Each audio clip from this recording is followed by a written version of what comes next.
নমস্কার, 7 নিউজ নেটওয়ার্কে আপনাদের স্বাগত। অভিনব কায়দায় সোনার গয়না চুরি করে অবশেষে পুলিশের জালে অভিযুক্ত মহিলা।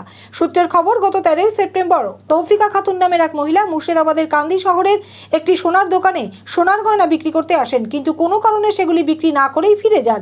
এরপর তিনি কান্দি বাসস্ট্যান্ডে পৌঁছতেই রেখা বেগম নামের এক মহিলা তৌফিকা খাতুনের কাছ থেকে সুকৌশলে গয়নার ব্যাগটি নিয়ে চম্পট দেয়। এরপরেই কান্দি থানায় লিখিত অভিযোগ দায়ের করেন তিনি। তদন্তে নেমে রেখা খাতুনকে তার বাড়ি থেকে গ্রেপ্তার করে পুলিশ। জিজ্ঞাসাবাদ চালিয়ে তার বাড়ি থেকে বিপুল পরিমাণ সোনা উদ্ধার করা হয়, যার বর্তমান বাজার মূল্য প্রায় 9 লক্ষাধিক টাকা। ওই মহিলা বিভিন্ন জায়গা থেকে সুকৌশলে সোনা চুরি করে তা পাচার করতেন। তার সাথে আরও কারা যুক্ত রয়েছে, চুরি করা সোনা কোথায় পাচার করা হতো, তার তদন্ত শুরু করেছে কান্দি থানার পুলিশ। মুর্শিদাবাদ থেকে গণেশ সাহার রিপোর্ট, 7 নিউজ নেটওয়ার্ক। নমস্কার, 7 নিউজ নেটওয়ার্কে আপনাদের স্বাগত। আগ্নেয়াস্ত্র ও কার্তুজ সহ সোদপুরের এক বাসিন্দা সহ 2 ব্যক্তিকে গ্রেপ্তার করল রানীগঞ্জ থানার পুলিশ। সূত্রের খবর, এদিন পুলিশি তল্লাশি ও জিজ্ঞাসাবাদের সময় রানী সায়র আন্ডারপাসের কাছে 19 নম্বর সার্ভিস রোডে একটি গাড়িকে আটক করে রানীগঞ্জ থানার পুলিশ। তল্লাশি চালাতেই গাড়ি থেকে উদ্ধার হয় একটি আগ্নেয়াস্ত্র ও 2টি কার্তুজ। তবে উদ্ধার হওয়া আগ্নেয়াস্ত্রের বিষয়ে জিজ্ঞাসাবাদ করলে কোনো সন্তোষজনক উত্তর দিতে না পারায় গাড়িতে থাকা 2 ব্যক্তি মিঠুন দাস ও লাডলা কুমারকে গ্রেপ্তার করে পুলিশ। ধৃতদের মধ্যে মিঠুন দাস উত্তর 24 পরগনা নারায়ণপুর কাদিহাটির বাসিন্দা ও লাডলা কুমারের বাড়ি সোদপুরে। ধৃতদের এদিন আসানসোল আদালতে পেশ করা হয়।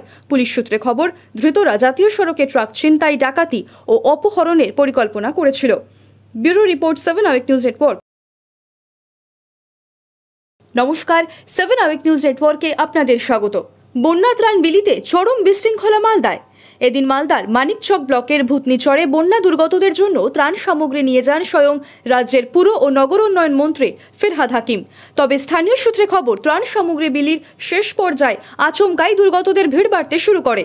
কার্যত চরমে ওঠে বিশৃঙ্খলা। তাই বাধ্য হয়ে ত্রাণ সামগ্রী বন্টনকারীরা লরিতে থাকা সামগ্রী বোঝাই ব্যাগ ছুড়ে দিতে থাকেন দুর্গতদের উদ্দেশ্যে। আর তাই রাস্তায় পড়ে নষ্ট হয় বহু ত্রাণ সামগ্রীও।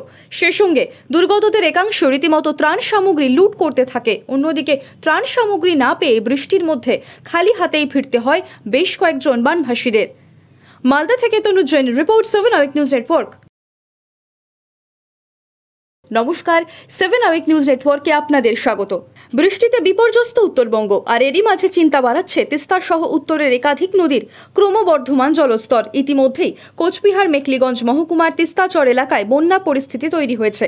তাই এদিন তিস্তাচর এলাকার দুর্গতদের জন্য কোচবিহার জেলার পুলিশের তত্ত্বাবধানে হলদিবাড়ি থানার পুলিশ শুকনো খাবার, ওষুধ সহ অন্যান্য ত্রাণ সামগ্রী নিয়ে পৌঁছয়। সেই সঙ্গে তিস্তাচরের জলবন্দী মানুষদের মূল ভূখণ্ডে স্থানান্তর করার জন্য বড় নৌকোরও ব্যবস্থা করা হয়। কোচবিহার জেলা পুলিশ সুপার দ্যুতিমান ভট্টাচার্য জানান, নতুন প্রকল্প পাশিয়াছির মাধ্যমে তারা বন্যা প্লাবিত তিস্তাচরের দুর্গতদের সাহায্যার্থে নিরন্তর চেষ্টা চালাচ্ছেন। পাশাপাশি সেচ ও জলপথ দপ্তরের পূর্বাভাস অনুযায়ী রাতের দিকে আরও জল বাড়ার আশঙ্কা থাকায় তার আগেই দুর্গতদের নিরাপদ স্থানে নিয়ে আসারও চেষ্টা চলছে প্রশাসনের তরফে। জয় হিন্দ। নমস্কার, 7 নিউজ নেটওয়ার্কে আপনাদের স্বাগত। আরজিকর কাণ্ডের আবহেই সাগর দত্ত মেডিকেল কলেজের চিকিৎসক নিগ্রহের ঘটনায় ফের কর্মবিরতির ডাক দিয়েছেন জুনিয়র ডাক্তাররা। আর সেই ঘটনার পরিপ্রেক্ষিতে মুখ্যমন্ত্রী মমতা বন্দ্যোপাধ্যায়কে ফের কটাক্ষ করে রাজ্যের বিরোধী দলনেতা শুভেন্দু অধিকারীর মন্তব্য, সব জায়গায় হবে। মমতা ব্যানার্জি হচ্ছে সমস্যার মূল কারণ। মমতা ব্যানার্জি যতক্ষণ মুখ্যমন্ত্রী থাকবে ততক্ষণ এটা হবে। আপনার মহারাষ্ট্রের বদলাপুরে একেবারে রাম নাম সত্যায় করে দিয়েছে। আপনার আসামে জল খেতে খেতে রাম নাম, আর এখানে প্রোটেকশন দেয় মমতা ব্যানার্জি।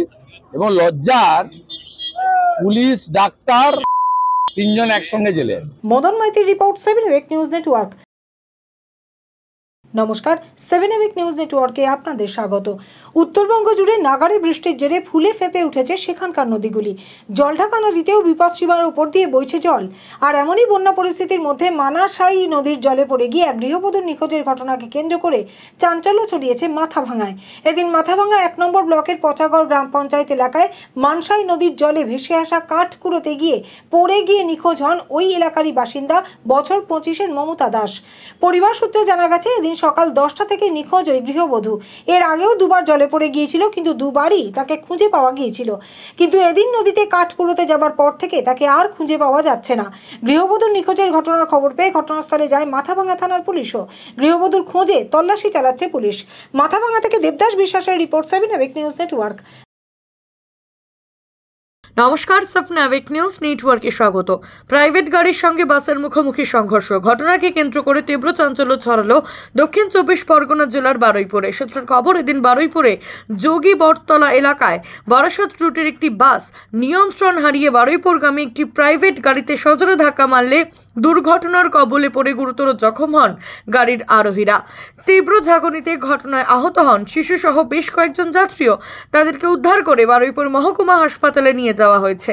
শব্দ শুনে ঘটনাস্থলে ছুটে আসেন স্থানীয় বাসিন্দারা। বাসে ভাঙচুর চালানোর পাশাপাশি নিয়ন্ত্রণহীন যান চলাচলের প্রতিবাদে রাস্তা অবরোধ করে তারা। অবশেষে ঘটনাস্থলে বারুইপুর থানার পুলিশ পৌঁছে পরিস্থিতি নিয়ন্ত্রণে আনে। মামুনি রায়, 7 আওয়েক নিউজ, বারুইপুর। জয় হিন্দ।